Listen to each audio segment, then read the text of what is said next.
चन्द्राय श्रीराधिकाय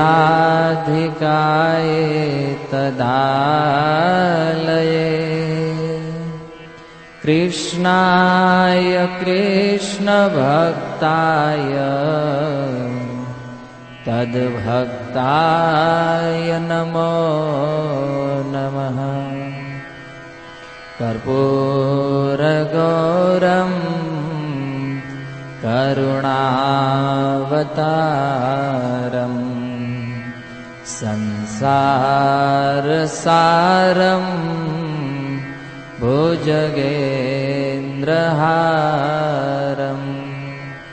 सदा वसन्तं हृदयारविन्दे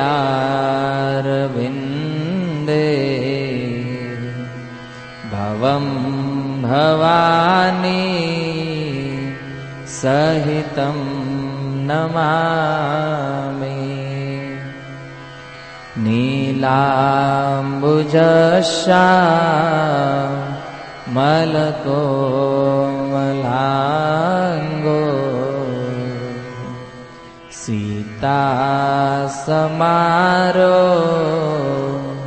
पीतवामभागम्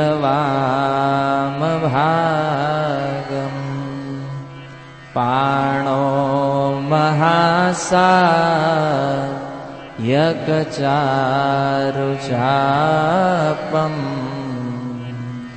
नमामि रामं रघुवंशनाथम्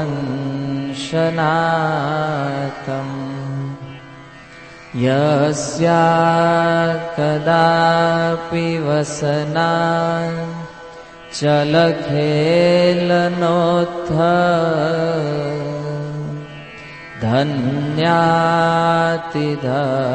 धन्यातिधन्यपवने न कृतार्थमाने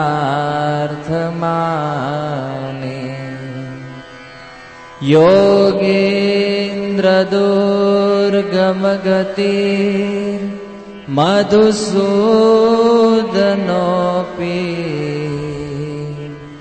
तस्या नमोऽस्तु वृषभानो भुवो दिशेऽपि करारविन्दे न पदारविन्दम्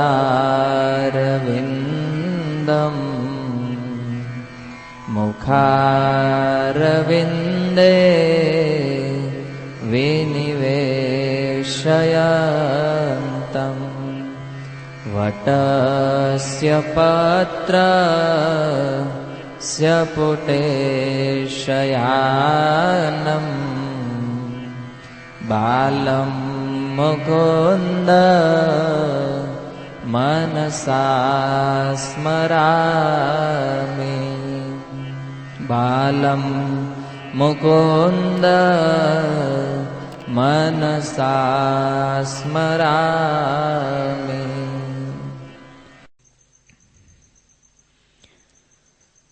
સ્વાગત છે બધા ભક્તોનું.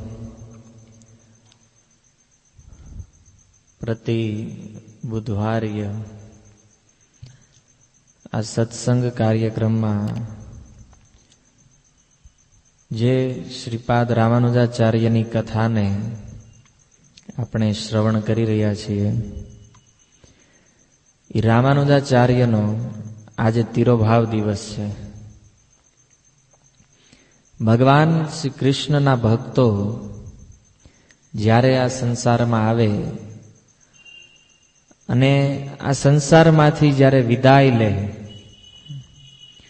તો સામાન્ય વ્યક્તિઓના આ ક્રમને, સામાન્ય વ્યક્તિઓનો જે ક્રમ છે એને જન્મ અને મૃત્યુના નામે ઓળખવામાં આવે છે. કોઈ વ્યક્તિ આ સંસારમાં આવે તો આપણે એને કહીએ કે એ વ્યક્તિનો જન્મ થયો છે. અને જ્યારે કોઈ વ્યક્તિ આ સંસારમાંથી બહાર નીકળી જાય, આ સંસારથી પરે થઈ જાય અથવા આ સંસારને છોડીને જાય, ત્યારે એ વ્યક્તિનું મૃત્યુ થયું છે એમ કહેવાય. એ વ્યક્તિ મરી ગયો છે. પણ એ જ જન્મ અને મૃત્યુ જ્યારે ભગવાન શ્રી કૃષ્ણ ઉપર લગાવવામાં આવે અથવા ભગવાનના કોઈ અવતાર ઉપર લગાવવામાં આવે ત્યારે એ જન્મને પ્રાગટ્ય કહેવામાં આવે છે અને મૃત્યુ જે છે એને અપ્રાકટ્ય કહેવામાં આવે છે. એટલે શાસ્ત્રની અંદર એવું લખવામાં આવ્યું છે કે ભગવાન ક્યારેય જન્મ નથી લેતા અને ભગવાન ક્યારેય મરતા નથી.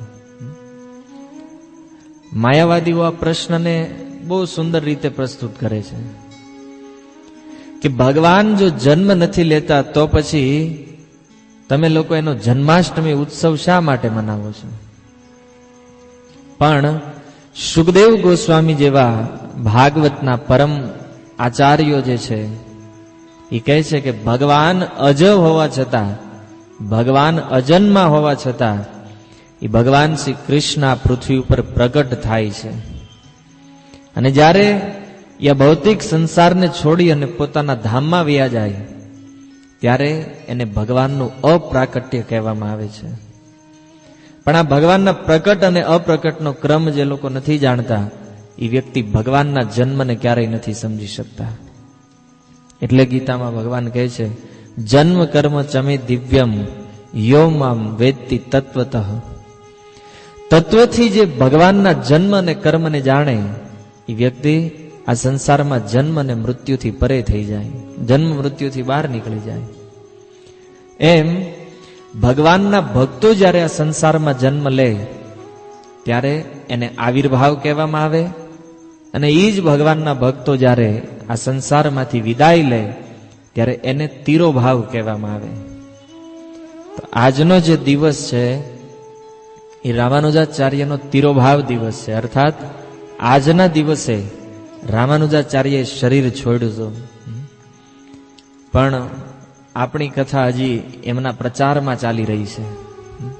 તિરોભાવ દિવસ તો હજી બહુ દૂર છે એમનો કથા અનુસાર, પણ જે દિવસે એમણે શરીર છોડ્યું આજના દિવસે અને એ જ દિવસમાં એ રામાનુજાચાર્યની કથા શ્રવણ કરવાનો આપણને જે લાભ મળ્યો છે, વાસ્તવમાં આજ બહુ મોટું સૌભાગ્ય છે કે આચાર્યના તિરોભાવ અને આવિર્ભાવ દિવસે એમના જીવન વિશે, એમના જીવનમાંથી કંઈક શ્રવણ કરવા મળે છે. બહુ સમય પહેલા આપણે કથા જોઈ કે એકવાર રામાનુજાચાર્ય એમના શિષ્યોને કથા સંભળાવી રહ્યા હતા અને એ કથામાં જ્યારે શ્રી શૈલ ધામનું વર્ણન થયું તો એ શ્રી શૈલનું વર્ણન સાંભળી અને રામાનુજાચાર્યના મનમાં એ શ્રી શૈલના દર્શન કરવાની ઈચ્છા થઈ.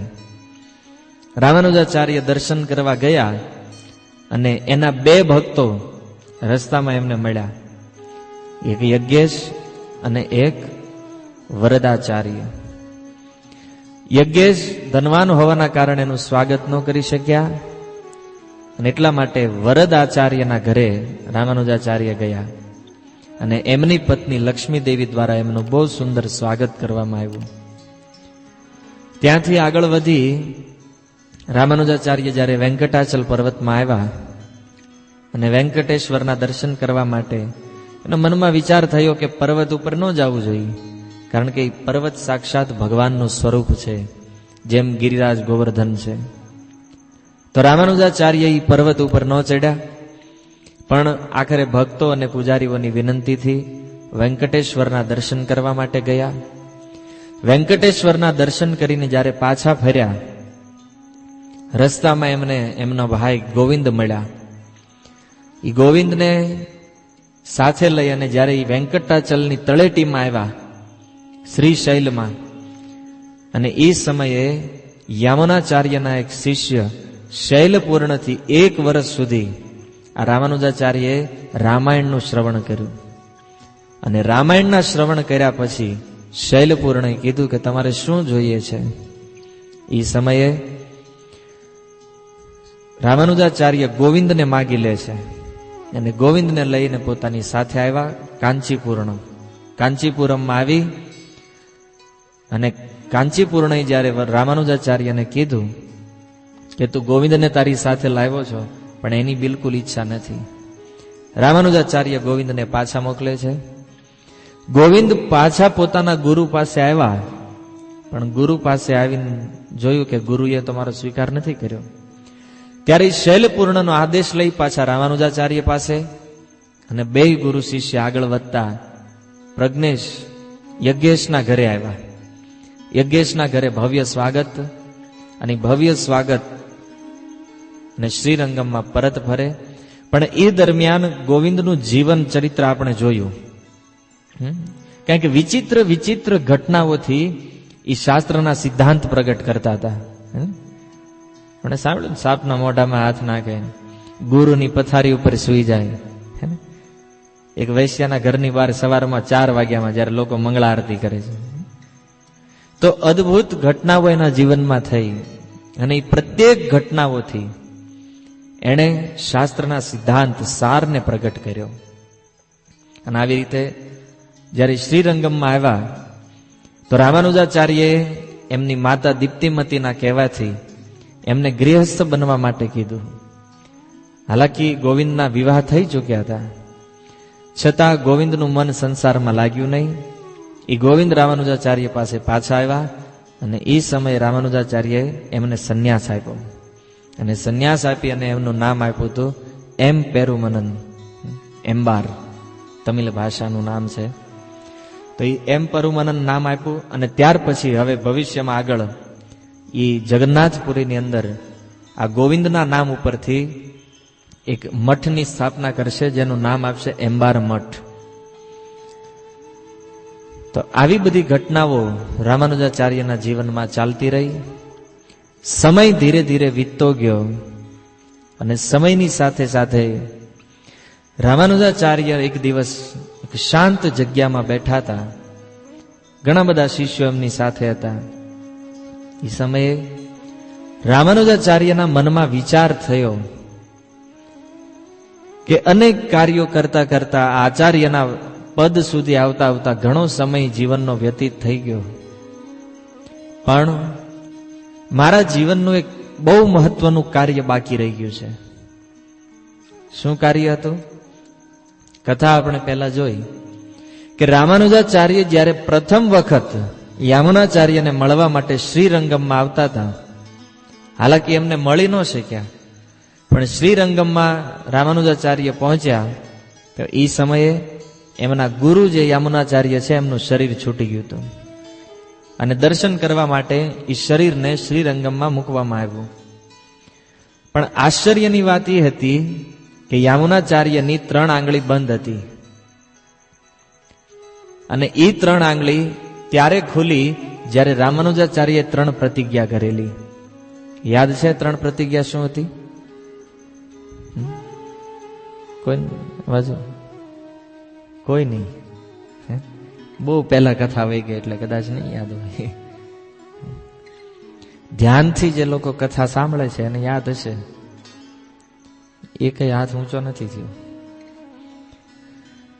તો 3 ઈચ્છા હતી યામુનાચાર્યની, જે ઈચ્છાઓને પૂર્ણ કરવાનું વચન રામાનુજાચાર્યએ લીધું હતું.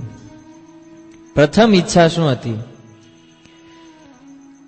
પ્રથમ ઈચ્છા હતી કે વેદાંત સૂત્ર ઉપર રામાનુજાચાર્ય એવા ભાષ્યની રચના કરશે જે ભાષ્ય માયાવાદનું ખંડન કરી અને વૈષ્ણવ મતની સ્થાપના કરશે.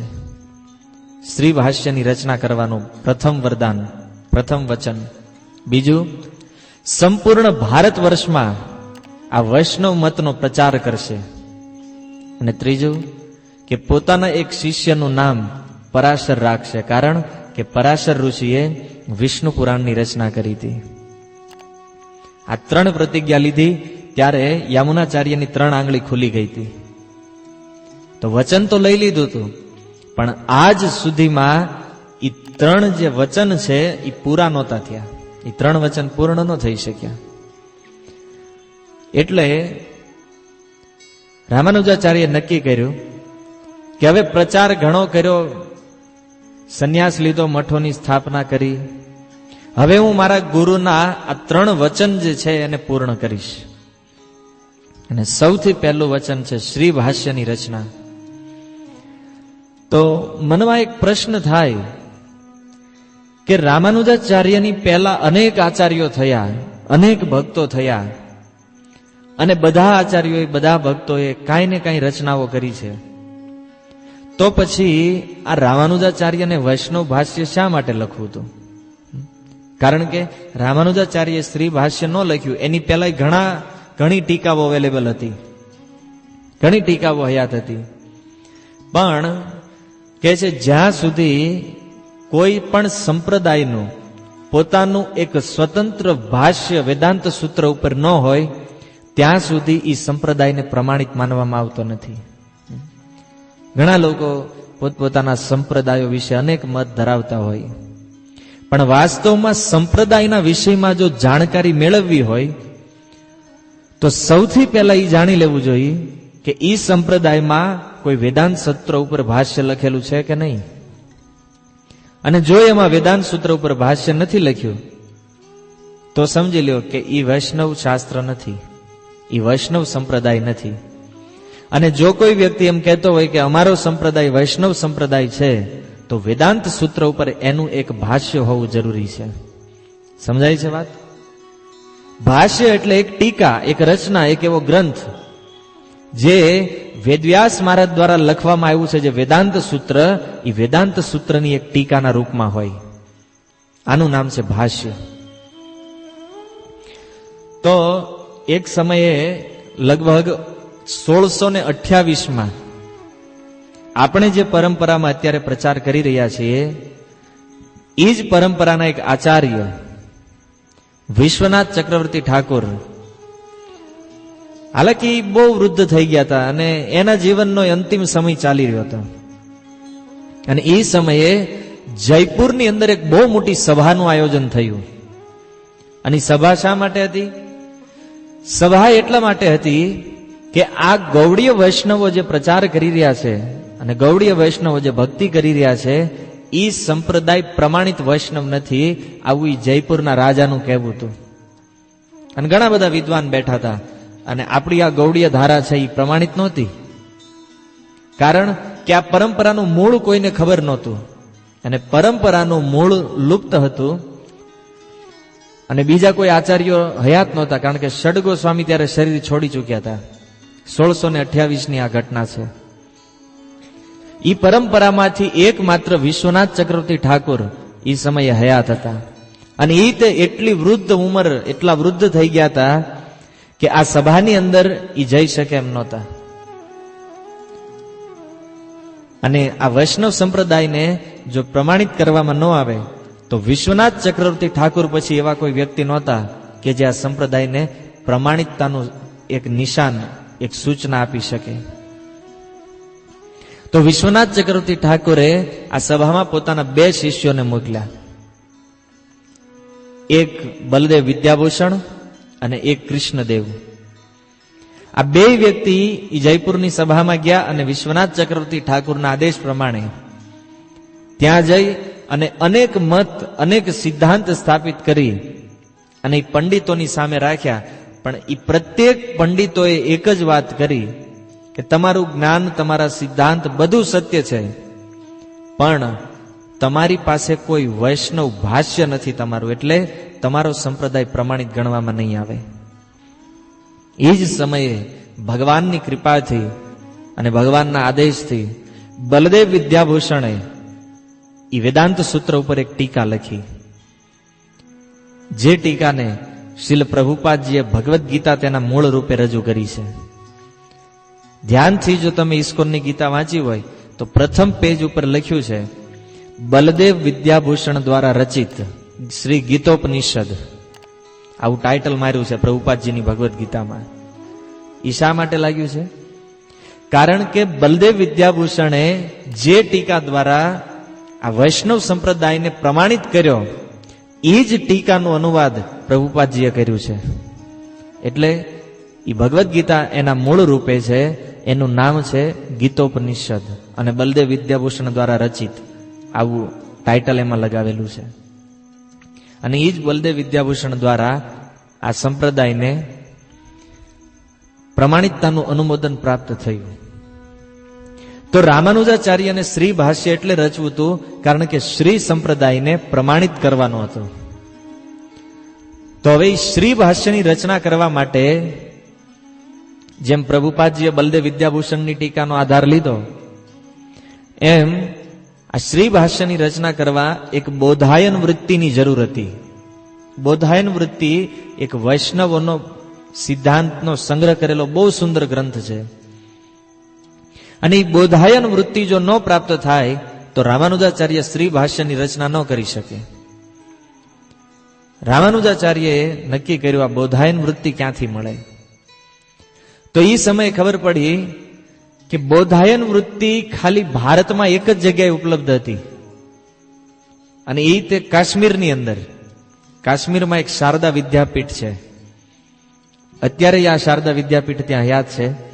તો એ શારદા વિદ્યાપીઠમાં આ બોધાયન વૃત્તિની એક આવૃત્તિ હતી, ખાલી એક પુસ્તક. બાકી આખા ભારત વર્ષમાં પુસ્તક કોઈની પાસે નહોતું. તો રામાનુજાચાર્ય અને કુરેશ જે એમના પ્રથમ શિષ્ય છે, ઓળખો છો ને કુરેશને કે ભૂલાઈ ગયા છે? રામાનુજાચાર્ય સંન્યાસ લીધા પછી એમના પ્રથમ શિષ્ય બે હતા. એમાં એકનું નામ કુરેશ, બીજા કોણ હતા? હા, દાશરથી. યાદ છે. તો એ કુરેશ જે છે, એ કુરેશને રામાનુજાચાર્ય બોલાવ્યા ને કીધું, કુરેશ આપણે બોધાયન વૃત્તિ લેવા જવાનું છે. કુરેશ કે કાંઈ વાંધો નહીં. હવે આજની જેમ ટ્રેન કે પ્લેનની વ્યવસ્થા નહોતી કે કન્યાકુમારીથી બહેન કાશ્મીરમાં ઉતરે. ચાલતા ઠેઠ દક્ષિણ ભારત શ્રીરંગમથી ચાલતા ઉત્તરની અંદર કાશ્મીર, જમ્મુ કાશ્મીરમાં જવાનું હતું. પણ શ્રી ભાષ્ય લખવાની એટલી લાલસા, એટલી ઉત્કંઠા અને બોધાયન વૃત્તિ પ્રાપ્ત કરવાની પ્રબળ લાલસાના કારણે એ રામાનુજાચાર્ય અને કુરેશ શ્રીરંગમથી ચાલવાનું ચાલુ કર્યું. અનેક મહિના વયા ગયા ચાલતા ચાલતા, અને એક દિવસ એ લોકો આ કાશ્મીરમાં આ શારદા વિદ્યાપીઠમાં પહોંચી ગયા. પણ આ શારદા વિદ્યાપીઠમાં તકલીફ એક એ હતી કે અહીંયા રહેવાવાળા જેટલા પંડિતો હતા એ પહેલા તો વૈષ્ણવ હતા, પણ પછી શંકરાચાર્યના પ્રભાવના કારણે આ લોકો બધા માયાવાદી થઈ ગયા હતા. એટલે શારદા વિદ્યાપીઠમાં જેટલા વૈષ્ણવ ગ્રંથો હતા એ બધા ગ્રંથોને આ લોકોએ છુપાડી દીધા હતા, અને જેટલું માયાવાદનું શાસ્ત્ર હતું એટલું બહાર લાઇબ્રેરીમાં સજાવીને મૂકી દીધું. રામાનુજાચાર્ય જયારે શારદા વિદ્યાપીઠમાં આવ્યા, હવે ડાયરેક્ટ તો એને કહેવાય નહીં મને બોધાયન વૃત્તિ આપો, અને આ લોકો આપે નહીં. તો રામાનુજાચાર્યને આવેલા જોયા, અને રામાનુજાચાર્યનો પ્રભાવ જયારે જોયો તો એ પંડિતોના મનમાં થયું કે આ કોઈ સામાન્ય સાધુ નથી, આને પ્રવચન કરવા દેવું જોઈએ. તો રામાનુજાચાર્યને પ્રવચન કરવા માટે કીધું. રામાનુજાચાર્ય એવું સુંદર પ્રવચન કર્યું કે બધા પંડિતો આકર્ષિત થઈ ગયા એનાથી. અને બધા પંડિતો આકર્ષિત થઈ ગયા પછી કીધું કે તમે તો બહુ મોટા વિદ્વાન છો, બોલો અમે તમારી શું સેવા કરીએ. સેવાનું નામ આપ્યું. તો રામાનુજાચાર્ય એનો ખબર હતી આપણે અહીં શું કામ આવ્યા છે. રામાનુજાચાર્યએ કીધું કે મેં એવું સાંભળ્યું છે કે તમારા ગ્રંથાલયમાં બોધાયન વૃત્તિની એક આવૃત્તિ છે, બસ ઈ મારે જોઈ છે. આ વાત સાંભળી તો પંડિતોએ કીધું કે હા, ઘણા સમયથી અમારા ગ્રંથાલયમાં બોધાયન વૃત્તિ એક હતી, પણ હવે છે કે નહીં એ ખબર નથી. શું કામ? કારણ કે એટલે કોઈ મનમાં વિચાર કર્યો કે આ રામાનુજ જે છે એ વૈષ્ણવ છે, આપણે માયાવાદી છીએ. જો બોધાયન વૃત્તિ એના હાથમાં આવી જશે તો એ સંપૂર્ણ ભારત વર્ષની અંદર વૈષ્ણવ મતનો પ્રચાર કરી દેશે, અને આપણા માયાવાદનો કોઈ ભાવે નહીં પૂછે. માયાવાદ નષ્ટ થઈ જશે, માયાવાદ સમાપ્ત કરી નાખશે. એટલે આ લોકોએ મનમાં વિચાર કર્યો બોધાયન વૃત્તિ આપણે આને આપવાની નથી, છુપાડી દીધી ગ્રંથાલયમાં. અને એના જે મેઇન આચાર્ય હતા રામાનુજાચાર્ય એમને મળ્યા. એમને મળીને કીધું કે મારે બોધાયન વૃત્તિ જોઈએ છે.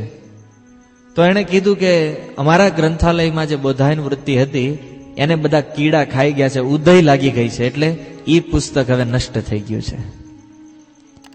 અને આ વાત સાંભળી તો રામાનુજાચાર્યના મનમાં અપાર દુઃખ થયું કે જે ગ્રંથ માટે હું છેક દક્ષિણમાંથી ઉત્તર ભારતમાં ચાલતા ચાલતા આવ્યો અને ઈ ગ્રંથ મને મળશે એવી આશા અહીંયા આવ્યો, અને અહીંયા તો એ ગ્રંથ છે નહીં, નષ્ટ થઈ ગયો છે. હવે હું શ્રી ભાષ્યની રચના કેવી રીતે કરીશ? રામાનુજાચાર્ય તો બહુ દુઃખી થયા અને રાત્રિનો સમય હતો. વિચાર કર્યો કે સવાર પડે અહીંયાથી આપણે પાછા નીકળી જઈશું. રાત્રે રામાનુજાચાર્યને ઊંઘ ન આવી, બહુ દુઃખી, ગમે એ થઈ જાય પણ બોધાયન વૃત્તિની પ્રાપ્તિ કરવી છે.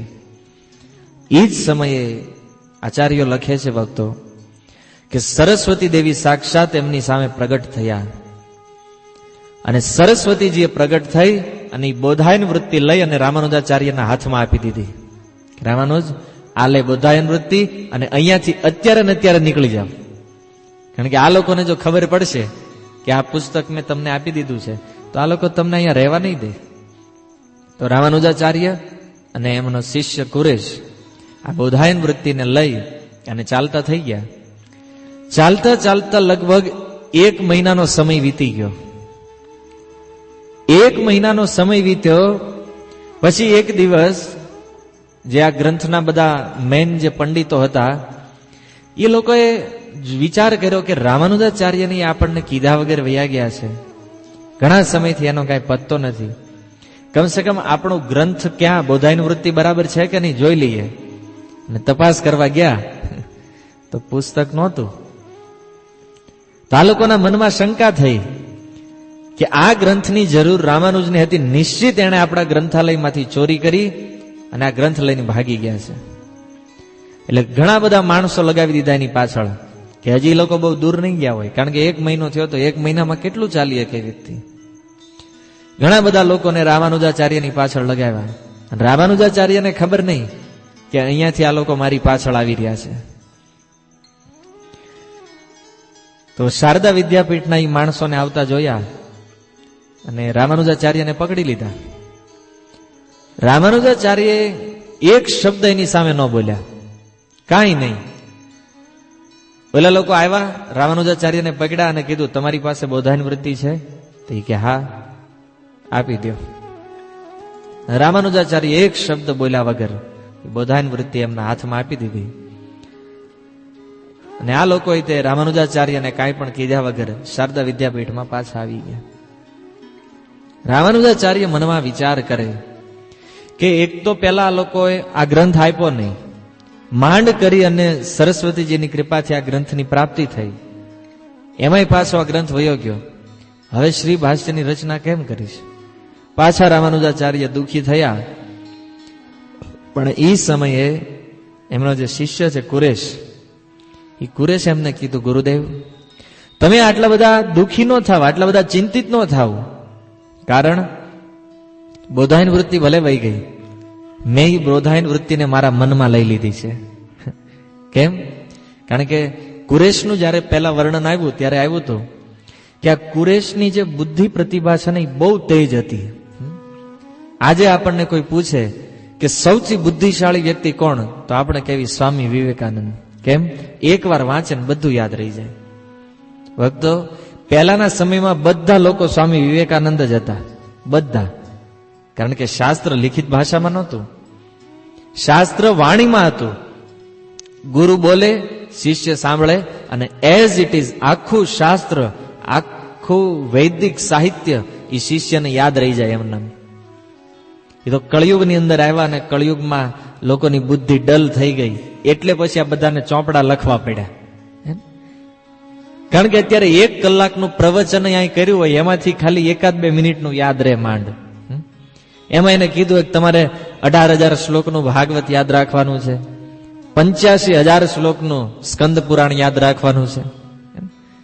એ લોકો રાખી ન કે, કારણ કે પહેલાના લોકો એને મનમાં રાખતા હતા. પણ કળિયુગના પ્રભાવના કારણે સ્મૃતિ શક્તિ જે નષ્ટ થઈ ગઈ, એટલે આ બધા શાસ્ત્રોને લખવા પડ્યા, લિપિબદ્ધ કરવા પડ્યા. તો કુરેશ જે છે એનામાં અદ્ભુત બુદ્ધિ પ્રતિભા હતી. કુરેશે કીધું, ગુરુદેવ તમે રોજ રાતે જયારે સુઈ જતા હતા એ સમયે હું રોજ રાતે બેઠો બેઠો આ બોધાયન વૃત્તિ વાંચતો હતો. અને એટલે એનો એક એક શ્લોક, એકે એક મંત્ર અને એકે એક અક્ષર મને યાદ છે. એ લોકો ભલે લઈ ગયા, હું તમને હમણાં બીજી લખી દઉં. અને કુરેશે લખવાનું ચાલુ કર્યું, એ જ સ્થાનમાં જ્યાં રોકાણા છે ત્યાં લખતા ગયા અને 2 મહિનામાં આ ગ્રંથ લખી અને રામાનુજાચાર્યના હાથમાં આપી દીધો. એ બોધાયન વૃત્તિને લઈ કુરેશ અને રામાનુજાચાર્ય પાછા શ્રીરંગમમાં આવ્યા અને શ્રીરંગમમાં આવી અને બધા શિષ્યોને એ બોધાયન વૃત્તિ બતાવી કે કુરેશના સહયોગથી કેવી રીતે આ ગ્રંથની મને પ્રાપ્તિ થઈ. બધા લોકોની સામે વર્ણન કર્યું, બધા શિષ્યોને બતાવ્યું કે આવી આવી ઘટનાઓ બની અને પછી મને આ બોધાયન વૃત્તિની પ્રાપ્તિ થઈ. અને હવે હું બિલકુલ સરળતાથી આ શ્રી ભાષ્યની રચના કરી શકીશ. હવે મારે શ્રી ભાષ્યની રચના કરવા માટે બહુ તકલીફ નહીં પડે. સમય વીતતો ગયો, ધીમે ધીમે થોડા દિવસ પછી નક્કી થયું કે શ્રી ભાષ્ય લખવાની શરૂઆત કરવી છે. રામાનુજાચાર્ય બધા શિષ્યોને બોલાવ્યા અને કીધું કે તમે બધા અહીંયા બેસો, મારે આ ટીકા લખવી છે, પણ કેવી રીતે લખવી?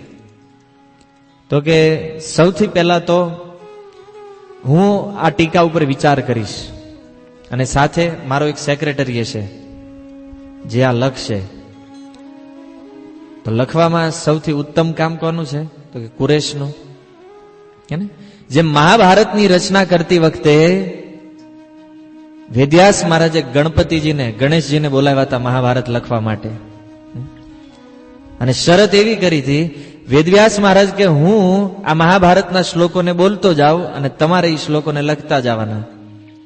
અને ગણેશજીની શરત હતી કે તમે શ્લોક બોલો, પણ એ શ્લોક બોલતા બોલતા તમારે અટકવાનું નહીં. જો તમે અટકી જશો તો હું લખવાનું બંધ કરી દઈશ. તો ગણેશજીની કૃપાથી વેદવ્યાસ મહારાજે જેવી રીતે ભાગવત મહાભારતની રચના કરી, એવી રીતે રામાનુજાચાર્યએ કુરેશને સાથે લીધા અને કુરેશને સાથે લઈ અને કુરેશને એક શરત કરી કે હું જે બોલતો જાઉં એ તારે લખવાનું, પણ શરત શું છે? બધી વસ્તુને વિચાર કરીને લખવાનું. અને જ્યાં તને એમ લાગે કે આ કંઈક ખોટું છે, આમાં કંઈક ડાઉટ છે, તો તારે મને કહેવાનું. કુરેશ કે હું તમને કહી દઉં, વાંધો નથી, મને ક્યાંક મિસ્ટેક લાગે તો હું તમને કહીશ, પણ મારી એવી યોગ્યતા નથી કે હું તમને તમારી ભૂલ બતાવી શકું. અને સ્વાભાવિક છે, કોઈ પણ શિષ્ય પોતાના ગુરુની ભૂલ ક્યારેય ન બતાવી શકે. ગુરુને કહે કોઈ છે કે ગુરુ તમે આવા છો, તમે આમાં ભૂલ કરો છો?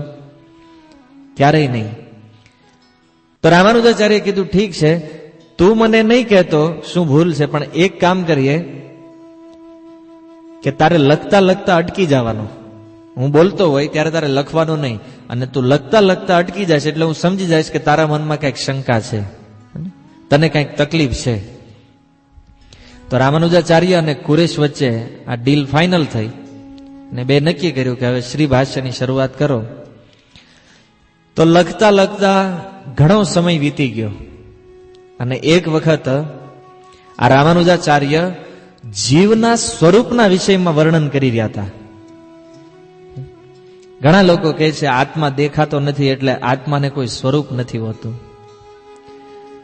તો આ રામાનુજાચાર્ય વ્યાખ્યા કરી રહ્યા છે જીવના સ્વરૂપ વિશે. આત્માનું સ્વરૂપ કેવું છે એ જીવના સ્વરૂપ વિશે લખતા લખતા રામાનુજાચાર્ય બોલતા હતા કે જીવ નિત્ય છે અને જ્ઞાતા છે. આ સૂત્ર જ્યારે રામાનુજાચાર્ય બોલ્યા તો એ સમયે કુરેશ લખતા લખતા અટકી ગયા. રામાનુજાચાર્યના મનમાં થોડીક આ વાત ખટકી કે હું જે બોલ્યો છું એ બિલકુલ સત્ય છે, જીવ નિત્ય છે અને જ્ઞાતા છે. આમાં આને શું તકલીફ થઈ છે, શું વાંધો છે કુરેશ નહીં લખવામાં? રામાનુજાચાર્ય બીજી વાર બોલ્યા પણ કુરેશે લખ્યું નહીં. તો રામાનુજાચાર્ય અમને થોડો ગુસ્સો આવી ગયો, ક્રોધિત થઈ ગયા થોડા. ઈ કે મારી કરતા જો તું હારી વ્યાખ્યા જાણતો હોય તો એક કામ કર, તું તારી હાથે ટીકા લખવા માંડી, મારે નથી લખાવી તારી પાસે. ક્યારેક આપણે ક્રોધિત થઈ જાય તો કે આપણે કહેતા હોય નથી કરવું કામ, મારે છોડી દેવું છે, મારે આ કરી નાખું તે. તો રામાનુજાચાર્યએ કીધું કે તને જો મારી કરતા વધારે સારું આવડતું હોય તો તું લખવા માંડ. તો એ કુરેશ કાંઈ ન બોલ્યા. તો રામાનુજાચાર્યને વિચાર આવ્યો કે મેં બહુ ખોટું કામ કરી નાખ્યું. પોતાની જાત ઉપર વિચાર કર્યો કે મારે કુરેશને ન કહેવું જોઈએ, કારણ કે મેં જ એને કીધું હતું કે જો તને ખોટું લાગે તો તારે અટકી જવાનું. અને કુરેશ અહીંયા અટકી ગયા છે, મતલબ કાંઈક શંકા છે. શા માટે આ કુરેશ લખતા અટકી ગયા છે? ત્યારે રામાનુજાચાર્યના મનમાં વિચાર થયો કે મેં કીધું એ વાત સત્ય છે, જીવ નિત્ય છે, જીવ જ્ઞાતા છે, પણ આ સૂત્ર જો હું ડાયરેક્ટ લખી નાખીશ તો લોકો સમજશે. શું સમજશે? કે જીવ સ્વતંત્ર છે, અર્થાત જીવ કોઈના નિયંત્રણમાં નથી.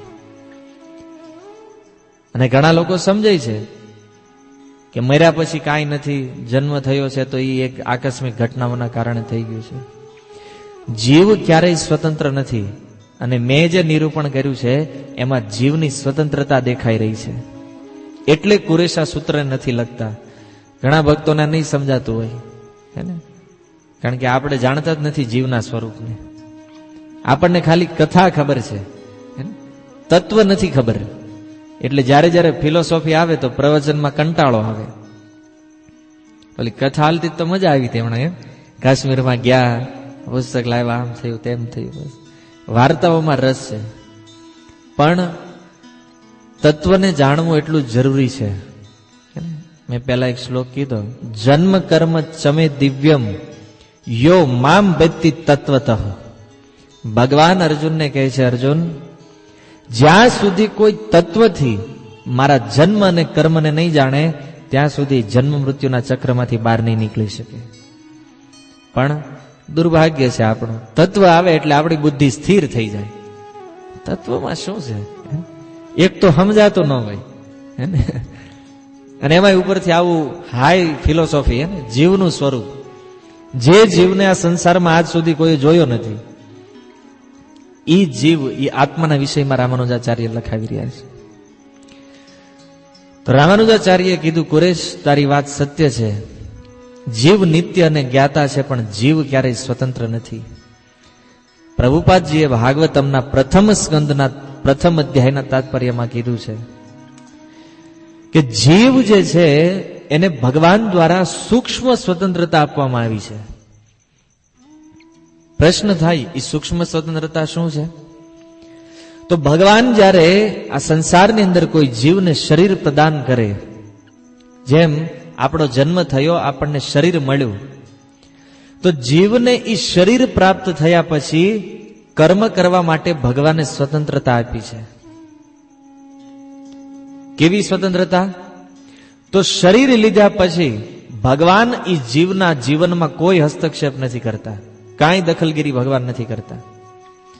તમે ચાહો તો ભણી ગણીને ડોક્ટર બનો, તમે ચાહો તો સમાજની અંદર નેતા બનો, સમાજનું રક્ષણ કરો, અને તમે ચાહો તો આતંકવાદી બનો, એમાં ભગવાનની ઈચ્છા કાંઈ કામ નથી કરતી.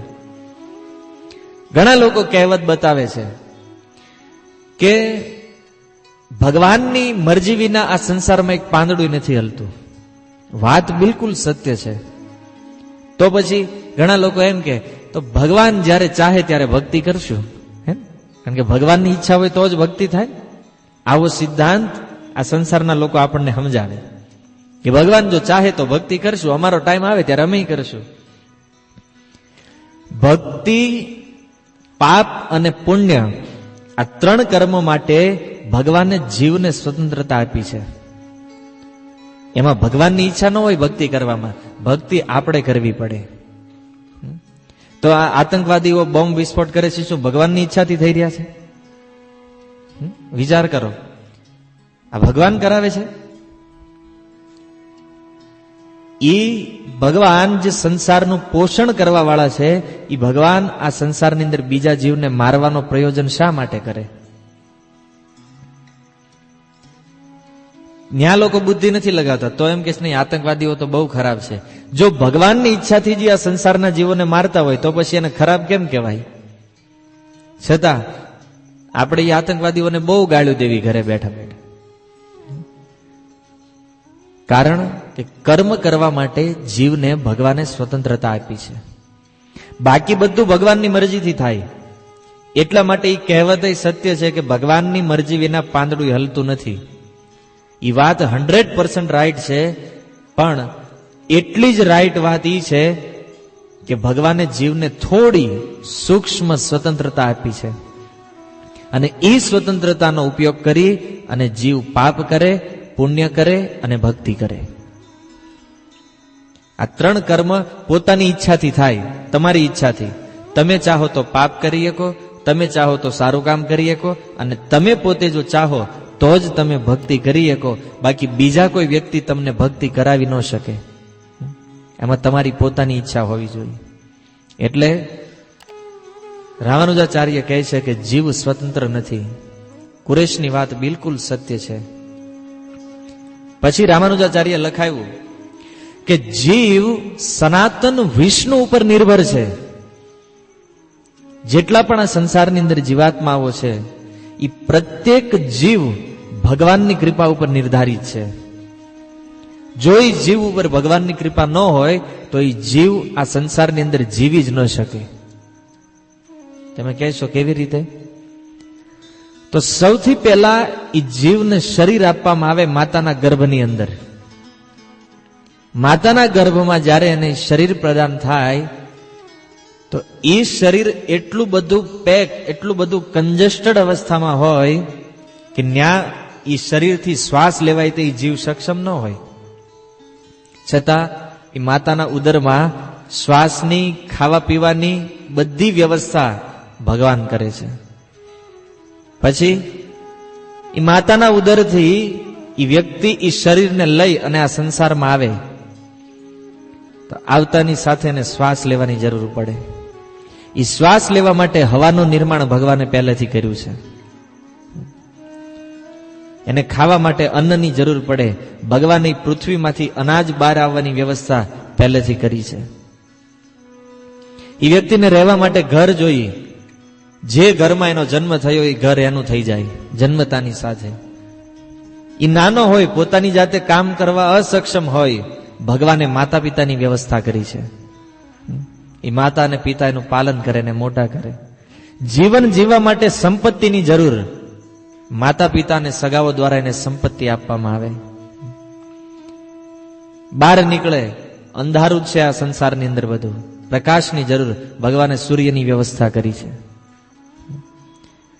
પ્રત્યેક વસ્તુ જેનો ઉપયોગ આ સંસારમાં જીવ કરે છે એ બધી વસ્તુ ભગવાન દ્વારા આપવામાં આવી છે. સૂર્યને કોઈ જીવ ઉત્પન્ન ન કરી શકે. વૈજ્ઞાનિકો નાની એવી બેટરી બનાવી શકે, પણ એ બેટરી કાયમ હાલે? માની લો કે કોઈ વ્યક્તિ વિચાર કરે કે અમારે ભગવાનના અંડરમાં નથી રહેવું, અમે અમારી જાતે નવો સૂર્ય બનાવશું, બને? બેટરી બનાવે પણ એ સેલ વગર હાલે નહીં, તો એ સેલ આવે છે ક્યાંથી? તમને ખબર છે સેલની અંદર એક કાર્બનનો સળિયો હોય, એ કાર્બન ક્યાંથી આવ્યો? ભગવાન આ પૃથ્વીમાં એ કાર્બનનું નિર્માણ કરે છે, ત્યારે વૈજ્ઞાનિકો અંજવાળું કરે છે બેટરીનું, અને એ તે સેલ વયો જાય, બેટરી વહી જાય. સૂર્યમાં ક્યારેય પ્રકાશ વધતો ઓછો થયો? તો ભગવાનની ઉપર જીવ 100% નિર્ભર છે. એ પછી બિઝનેસ માટે હોય, પોતાના અસ્તિત્વ માટે હોય, જીવન સંઘર્ષ, કોઈ પણ ક્રિયા હોય, જ્યાં સુધી સંઘર્ષની વાત છે તો એ પ્રત્યેક સંઘર્ષને ભગવાન પૂર્ણ કરે છે.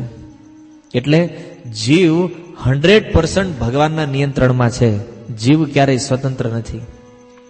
એ 100% વિષ્ણુ ઉપર નિર્ભર છે. અને બીજું કે એ જીવના સ્વામી ભગવાન વિષ્ણુ છે. ગીતામાં ભગવાન કહે છે, મમે વાંશ જીવ લોકે જીવ ભૂત સનાતન. એ સનાતન વિષ્ણુનો અંશ જે છે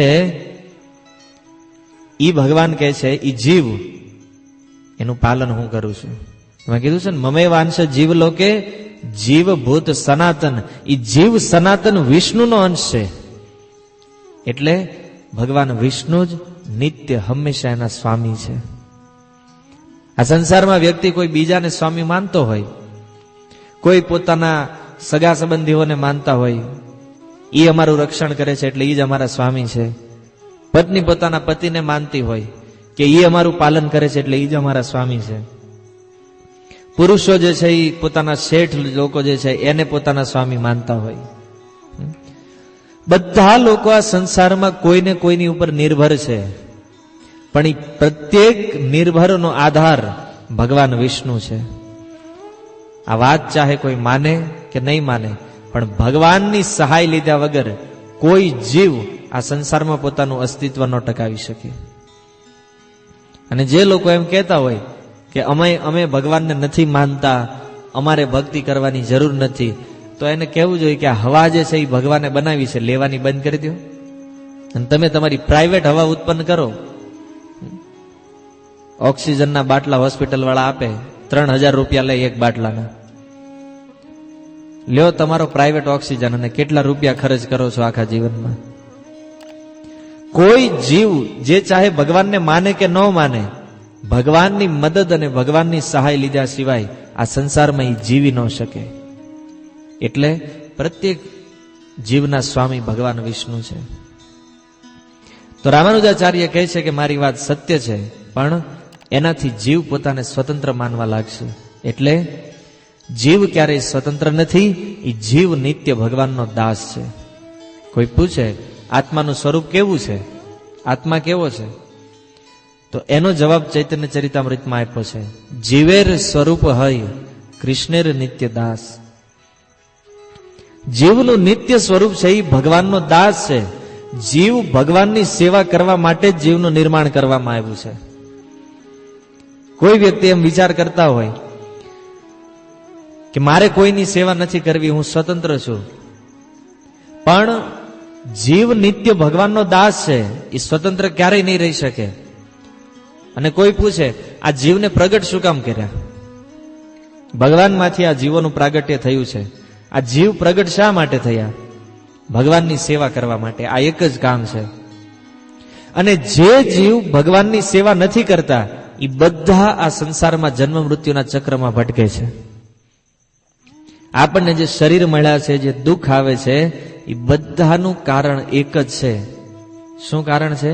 કે એ જીવ ભગવાનની સેવા નથી કરતો એટલે દુઃખી છે. જો એ જીવ ભગવાનની સેવા કરવા માંડે તો એ પોતાના મૂળ સ્વરૂપમાં આવે. કહે છે ને, જીવેર સ્વરૂપ હોય કૃષ્ણેર નિત્ય દાસ. એ જીવ ભગવાનનો નિત્ય દાસ છે. અને એ પોતાના મૂળ સ્વરૂપમાં જો આવવું હોય તો ભગવાનની સેવા કરવી પડશે. અને જો વ્યક્તિ સેવા નહીં કરે તો એ આ સંસારમાં દુઃખી રહેશે. કારણ કે ભગવાનની સેવા નહીં કરે એટલે બીજાની સેવા કરવાનો છે.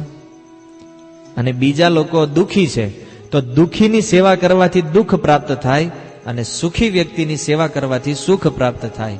તો આ સંસારની અંદર પૂર્ણ સુખ જો કોઈની પાસે હોય એ માત્ર ભગવાન પાસે છે. એટલે ભગવાનની જો સેવા કરવામાં આવે તો જ વ્યક્તિ પૂર્ણ સુખી થઈ શકે. નહીતર આ સંસારની અંદર હંમેશા માટે દુઃખી રહેવાનું છે.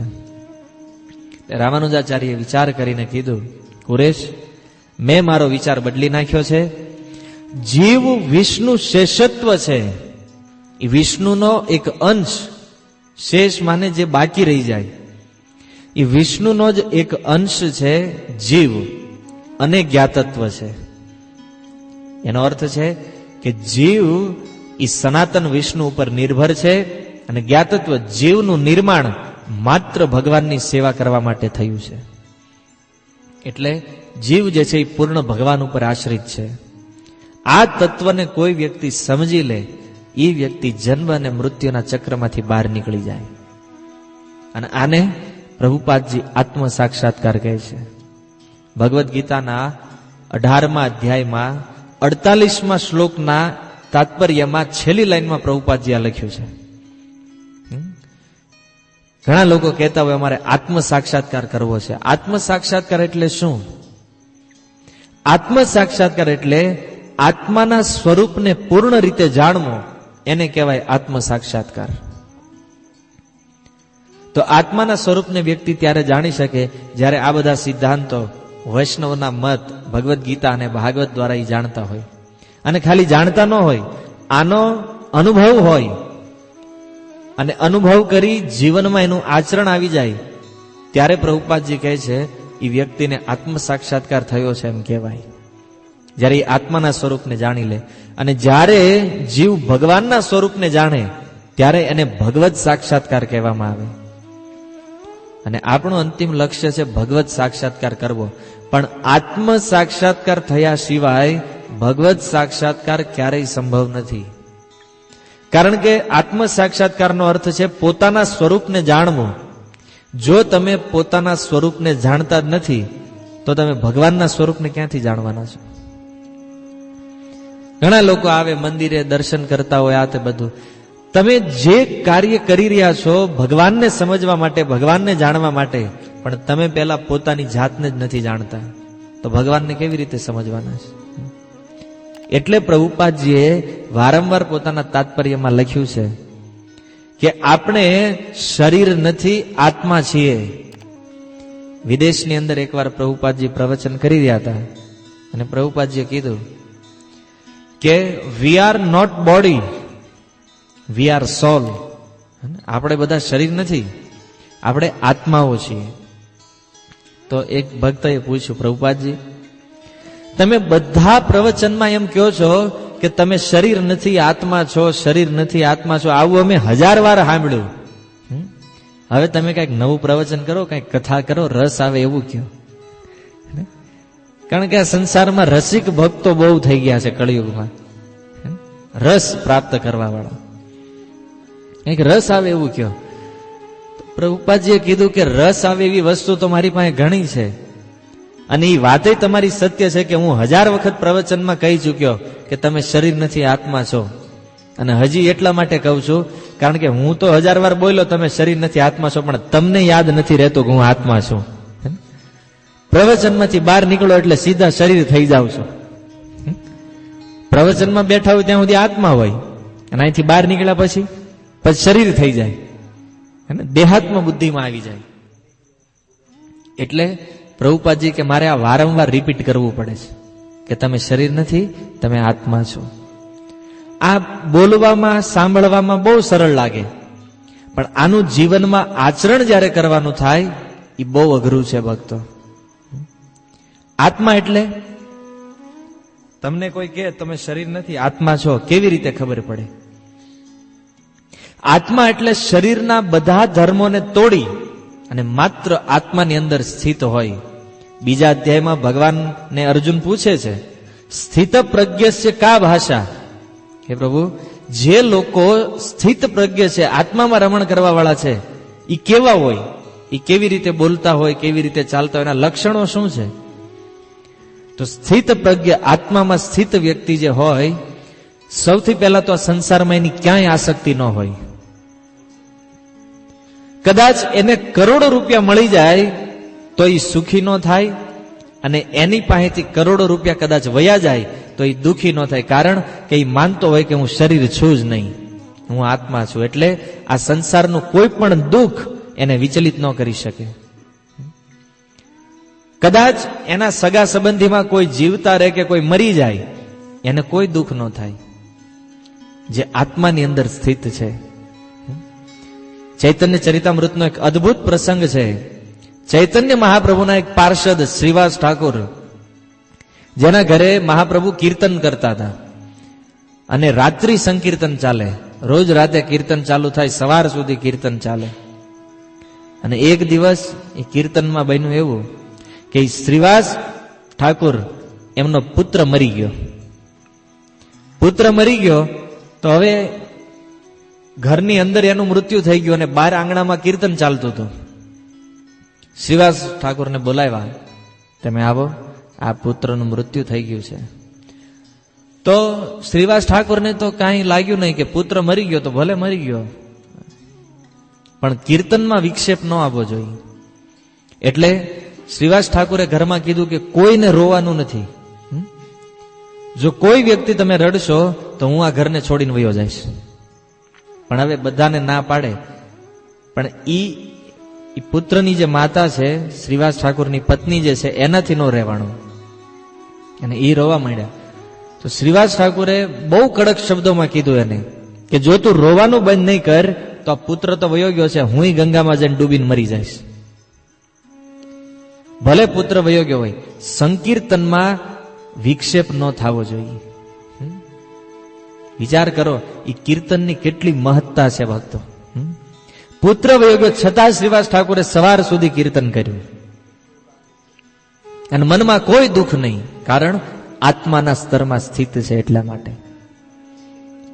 એવું નથી કે સમાજની અંદર વ્યવહાર ન કરવો જોઈએ, આત્માના સ્તરમાં સ્થિત હોય ને. હાલાકી બહુ ઊંચી વાત છે ભક્તો, પણ કહેવાનું તાત્પર્ય એ છે કે જે પોતાના આત્મામાં સ્થિત હોય ને એને આ સંસારનું કોઈ પણ દુઃખ વિચલિત ન કરી શકે કે કોઈ પણ સુખ એને હર્ષિત ન કરી શકે. ગમે એવી પરિસ્થિતિમાં ઈ સમ હોય, સુખ દુઃખ ઠંડી ગરમી ગમે એવી સ્થિતિમાં તમે એને મૂકો, તમે એને રાજાના મહેલમાં મૂકી દો તો એ સુખી ન થાય, અને તમે એને ઝૂંપડામાં મૂકી દો તો એ દુઃખી ન થાય. પ્રત્યેક સ્થિતિમાં સમ, કારણ પોતાના સ્વભાવમાં સ્થિત થયેલા વ્યક્તિઓ છે. આને કહેવાય છે એ આત્માનું સ્તર. વિચાર કરો ભક્તો, શ્રીવાસ ઠાકુરે એ સંકીર્તનમાં થોડી વિક્ષેપ ન થવા દીધી, કારણ કે ભગવાનના પવિત્ર નામનું કીર્તન ચાલી રહ્યું છે. અને અહીંયા આપણે ઘડીક કોઈકનો મોબાઈલ આવે તો પ્રવચનમાં ઉભા થઈને વયા જાય.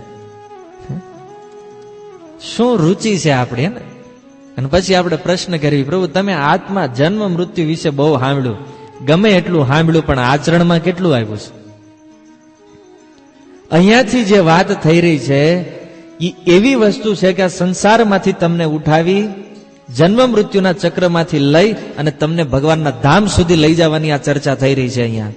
અને એવી ચર્ચામાં આપણને ઊંઘ આવે, બગાહા આવે, અને કોકનો મોબાઈલ આવે તો ઉઠાવીને વાહે વયા જાય. આ મેં હમણાં જોયું એટલે કહું છું. વિચારણીય વસ્તુ એ છે કે આપણને ભગવાનની કથા અને ભગવાન દ્વારા આપવામાં આવેલા એ તત્વ કરતા આપણા મોબાઈલમાં વધારે રસ છે. અને વિચાર આપણે કરતા હોય કે જન્મ મૃત્યુમાંથી છૂટીને ભગવાનના ધામમાં જવું છે અને ભાગવત સાંભળવું છે. આવા લોકો કથા ન સાંભળી શકે. કથા સાંભળવા માટે એ કથામાં શ્રદ્ધા હોવી જરૂરી છે, એમાં રુચિ હોવી જોઈએ. પણ એ ક્યારે થાય? જ્યારે થોડોય તે આત્માનો અનુભવ કર્યો હોય તો. પણ શરીરના સ્તર ઉપર જ મસ્ત રહેતા હોય, કથામાં આવતા હોય, બહુ સારું લાગે છે, કથા સાંભળવામાં સારી લાગે, આવતા હોય, પણ જે શ્રદ્ધા અને રુચિ હોવી જોઈએ કથામાં એ ન હોય તો આ કથા તમારું કઈ કલ્યાણ ન કરી શકે. સમજાય છે વાત? કથામાં આવીને શરીરથી બેઠા છો, પણ મન આયા ન હોય અને શ્રદ્ધા જો ન હોય આ કથાઓમાં, તો પછી આવી કદાચ 1000 કથા સાંભળી લ્યો, આમાં આપણું કલ્યાણ ન થાય. કવિરાજ ગોસ્વામી કહે છે, બહુ જન્મ કરી યદી શ્રવણ કીર્તન, અનેક જન્મ સુધી શ્રવણ કરતા રહ્યો આવી કથાઓનું, તમારા કાન તૃપ્ત થશે, બસ તમારા આત્માનું કઈ કલ્યાણ ન થઈ શકે. કારણ કે માત્ર સાંભળવાથી એ આત્માનું કલ્યાણ ન થાય. એનું કલ્યાણ કરવા માટે પ્રેક્ટિકલ અનુભવ લેવાની જરૂર છે. કથા તો સાંભળી લીધી કે તમે શરીર નથી, આત્મા છો, પણ એ આત્માનો અનુભવ કર્યો ક્યારે? 500 રૂપિયા આપણા બાજુવાળો લઈ ગયો હોય અને એને પાછા ન દીધા, આખું જીવન એની યારે બોલે નહીં, એને આત્મ સાક્ષાત્કાર ન કહેવાય, એને દેહ સાક્ષાત્કાર કહેવાય. શરીરનો સાક્ષાત્કાર કર્યા કે હું શરીર છું, એ ખબર પડી. એક નાની એવી સંસારની ફાલતુ વસ્તુ માટે આપણે જો આજીવન આપણો સંબંધ તોડી નાખતા હોય, એ વ્યક્તિ આત્માના સ્તરમાં નથી. મેં પહેલા જ એક લક્ષણ બતાવ્યું કે કરોડો રૂપિયા કદાચ વયા જાય છતાં એ ક્યારેય વિચલિત ન થાય. અને અહીંયા તો ભક્તિમાં આવતા હોય, ધીમે ધીમે માળા કરવાનું ચાલુ કરે, થોડોક ધંધો ડાઉન થાય, સત્સંગમાં ટાઈમ નથી મળતો પ્રભુજી. કારણ કે સત્સંગમાં આવવાનું ચાલુ કર્યો, ધંધો ડાઉન થયો, હવે ધંધાને સંભાળવામાં, પ્રવચનમાં આવવાનો ટાઈમ નથી મળતો.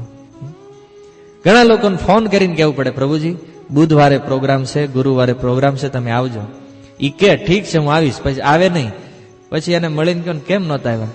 પ્રભુજી ટાઈમ જ નથી મળતો. લે, જન્મ મૃત્યુમાં ફસાવા વાળી જે વસ્તુ છે એના માટે લોકો 24 કલાક આપે છે, અને એ 24 કલાકમાંથી 2 કલાક એવા નથી મળતા એને કે જ્યાં એના આત્માનું કલ્યાણ થઈ રહ્યું છે.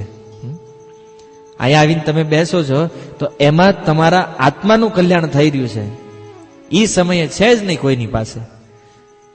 અને જે કાર્ય કરવાથી જીવને આ શરીરની પ્રાપ્તિ થાય છે, અર્થાત જન્મ મૃત્યુમાં જીવ ફસાય છે, એના માટે 24 કલાક મહેનત કરે છે. બોલો, હવે આને કહેવાય એ આત્માના સ્તરમાં છે? કઈ રીતે માનવું એ આત્માના સ્તરમાં છે? કારણ કે ભગવાનની કથા માટે જો 2 કલાક ધંધો નો છોડી શકતા હોય, 2 કલાક વ્યવહાર નો છોડી શકતા હોય, એ વ્યક્તિ આ સંસારની માયાને શું છોડે? અને માયાબદ્ધ થયેલો જીવ એ આત્માના સ્વરૂપને ક્યારેય ન ઓળખી શકે. એટલે આત્માનો સાક્ષાત્કાર જો કરવો હોય તો આ જે કથાઓ થઈ રહી છે, જે જ્ઞાન અહીંયાથી તમને આપવામાં આવે છે, એનો પ્રેક્ટિકલ અનુભવ કરવો પડશે. અને જો એ અનુભવ નહીં કરો તો પછી ઘુમાવ્યા કરો હરે કૃષ્ણ મંત્રને, ફેરવા કરો માળા. કારણ કે ભક્તિની અંદર અનુભવ મુખ્ય વસ્તુ છે. ભક્તો, આ માળા જપતા જપતા, કથાઓ સાંભળતા સાંભળતા આપણે આત્મા અને પરમાત્મા એ બેયનો અનુભવ કરવાનો છે. પણ એ અનુભવ કરવા માટે જરૂર છે મૂળ શ્રદ્ધાની. અને આપણામાં ખૂટે છે એ શ્રદ્ધા. આ બુધવારે આવ્યા હોય તો આવતા બુધવારે વિચાર કરે ગયા વખતે ગયા ને આ વખતે નહીં જાવી ચાલશે, બહુ ઠંડી છે, નથી જવું. તો એ ઠંડી શું કામ લાગે છે? આ શરીર મળ્યું એટલે. અને આ શરીર શું કામ મળ્યું? ધંધો કર્યો એટલે. આ શરીર એટલે જ મળ્યું છે. કારણ કે ભગવાનનું કામ ન કર્યું અને ધંધો કર્યો તો ધંધાનું ફળ શું છે? પૈસા. અને પૈસાથી વ્યક્તિ ભોગ કરે, અને ભોગ કરે એટલે કર્મનું બંધન લાગે, અને કર્મના બંધનના ફળ સ્વરૂપ આપણને આ શરીરોની પ્રાપ્તિ થઈ છે. હવે આ મળી ગયું એ વાત તો સત્ય છે, પણ આમાંથી મુક્ત થવું હોય તો પ્રવચન, સત્સંગમાં અને મંદિરે જવું જોઈએ, કથા અને કીર્તન કરવા જોઈએ. અને જો એ નહીં કરો તો પછી પુનરપી જન્મ પુનરપી મરણ પુનરપી જનની જઠરે શયનમ, વારંવાર માતાઓના ગર્ભમાં આવી અને જન્મતા રહ્યો અને મરતા રહ્યો. પણ મુક્ત થવા માટે આ પ્રભુપાદજીના વાક્યો જે છે ને એનો અનુભવ કરવો પડશે. ઘણા લોકો એમ કહે છે પ્રભુપાદજીના પુસ્તકમાં એકની એક વાત બહુ રિપીટ કરી છે, જ્યાં હોય ના શરીર નથી, આત્મા છો, માયાવાદને નિરાકારવાદને. એ શું કામ રિપીટ કર્યું છે? કારણ કે રિપીટ ન કરે તો આપણે ભૂલી જ આવીશું બહુ. કળિયુગના લોકોનો સ્વભાવ છે, ભૂલી જાય તરત. હમણાં મેં એક પ્રશ્ન પૂછ્યો હતો કે યામનાચાર્યની એવી કઈ 3 શરત હતી? કોઈનો જવાબ નહીં. એટલે આજ કથામાં આવ્યું છે તોય આપણને ખબર નથી. અને બહાર નીકળે ને પછી મને કે પ્રભુજી રામાનુજાચાર્યની કથા તો અદભુત છે. અદભુત જ હોય ને, બેઠા બેઠા સાંભળ્યું છે. હું છેલ્લે પૂછું કઈ પ્રશ્ન કોઈ દી હોય નહીં, પછી કથા તો અદભુત છે પ્રભુ. હું વચ્ચે એટલે પૂછું છું કે તમારું કેટલું ધ્યાન છે ને તમે કેટલું ધ્યાનથી સાંભળો છો, પણ યાદ નથી. કળિયુગના પ્રભાવના કારણે નથી, પણ હરે કૃષ્ણ મંત્રને નિત્ય જપવાથી, ભક્તોના સંગમાં રહેવાથી. જો કળિયુગની અંદર કોઈ એક સાધન તમને સિદ્ધિ નહીં અપાવી શકે, કારણ કે તમે માળા કરવા બેસશો, માયા અને કળિયુગનો એટલો મોટો પ્રભાવ છે કે તમે જ્યારે જ્યારે માળા કરવા બેસો તો મન ક્યાંક બહાર વયું જાય, કેટલા હજાર વિચાર અંદર મનમાં આવતા હોય. પણ ભક્તોના સંગમાં બેસો તો મન વિચલિત નહીં થાય. એટલે કોઈ પણ કાર્ય એકલા એકલા ન કરવું જોઈએ. ઘણા લોકો હું ઘરે બેહીને માળા કરી લઉં, ઘરે બેહીને થાય જ નહીં માળા. એના માટે પ્રભુપાદજીએ મંદિરોની વ્યવસ્થા કરી છે કે મંદિરોમાં જાઓ, ત્યાં વાતાવરણ પવિત્ર હોય. ઘરમાં શું હોય, સવારમાં માળા લઈને બેઠા હોય ને ત્યાં નીકળે નાવા વાળા ને ખાવા વાળા ને બધા. અને એવા લોકોની વચ્ચે તમારું મન એને જોતા જોતા શું માળા કરે, જ્યાં તમોગુણ અને રજોગુણનો પ્રભાવ છે.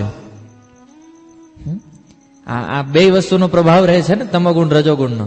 પણ મંદિરે જાવ તો જ્યાં ભગવાનના વિગ્રહની સેવા થઈ રહી છે, તુલસી મહારાણી છે અને અનેક આપણાથી વરિષ્ઠ વૈષ્ણવો બેઠા હોય, એ ભક્તોની વચ્ચે બેસી અને જ્યારે ભક્તિનું કાર્ય કરવામાં આવે તો એનું રિઝલ્ટ તમને તરત પ્રાપ્ત થાય.